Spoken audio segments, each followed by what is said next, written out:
In the following examples, we are asked to come up with the equation for a parabola, and we're instructed that the vertex is at the origin, so we know it's not really going to be too much of a shift, if you will. It shouldn't be terribly difficult to come up with this then. But we do have to pay close attention to what information is given.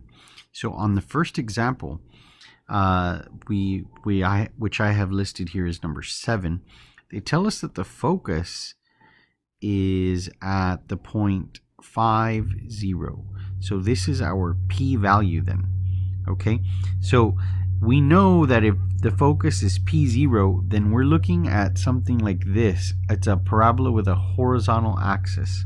So the equation is going to be y squared equal 4px. Well, we already have the added benefit that they gave us, p, and p is 5. So y squared will equal 4 times 5 times x. So y squared will equal 20x. So this right here is the answer to our first question. It's really not that difficult. Okay, so let's go ahead and take a look at another example. Okay, so in this example, and you'll have to let me adjust my screen real quick. In this example here, we are given a focus at 0, -1/19. So this is our p-value right here. All right, so we're looking at a parabola then with a vertical axis. All right, so this is going to be x squared equals 4py. So in this case, we're going to plug in our value of p. X squared equals 4 times -1/19 times y. Okay, so what does this look like? Well, x squared equals, when I multiply these two together, I get -4/19 times y. And that right there is the equation for this parabola. So really, again, quite simple. But let's see what happens when we get to the next example.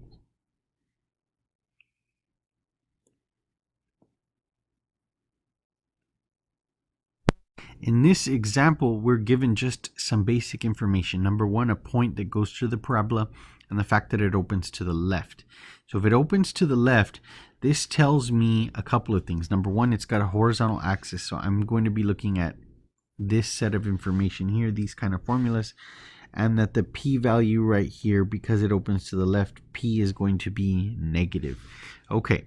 So the other thing I know is this kind of formula, if you will, that y squared equals 4px. So now what we're going to do, we know x, we know y, we're going to solve for p. All right. So if y is 7, I'm going to say 7 squared equals 4 times p times x, which is -7. And I'm going to get 49 equals, now 4 times -7 is -28, and then multiplied by p, -28p. Okay, so then what do I get? I divide both sides by -28, and then I get p equals -49/28, which if you reduce it by 7, you get something that looks like this, -7/4. So I have my p-value. Y squared equals 4 times -7/4 times x, and what ends up happening is the 4's end up crossing out. And I get my equation that looks like this. Y squared equals -7x. Okay, so this is the equation for this parabola that happens to be opening to the left, and it makes sense because the coefficient that we're dealing with is negative.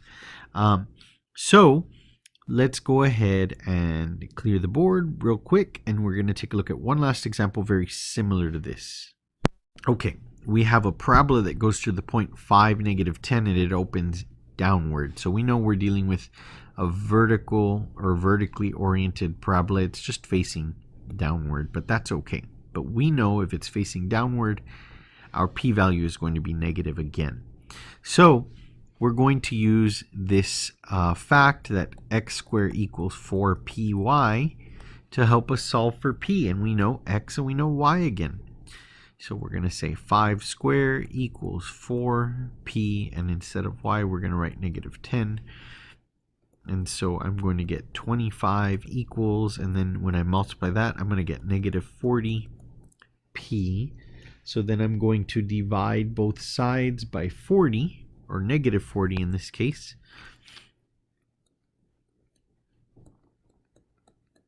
And p will equal negative 25 over 40, which if you reduce by 5, you're going to get negative 5/8. So there's my p-value.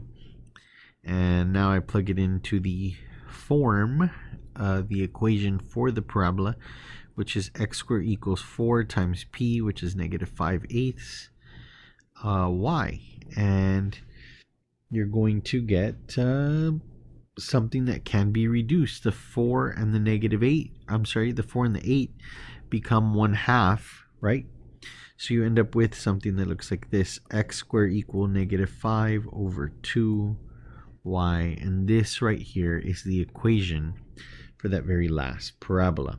So hopefully this was easy enough for you to figure out and for you to understand. And as always, if the video was helpful, be sure to like and subscribe.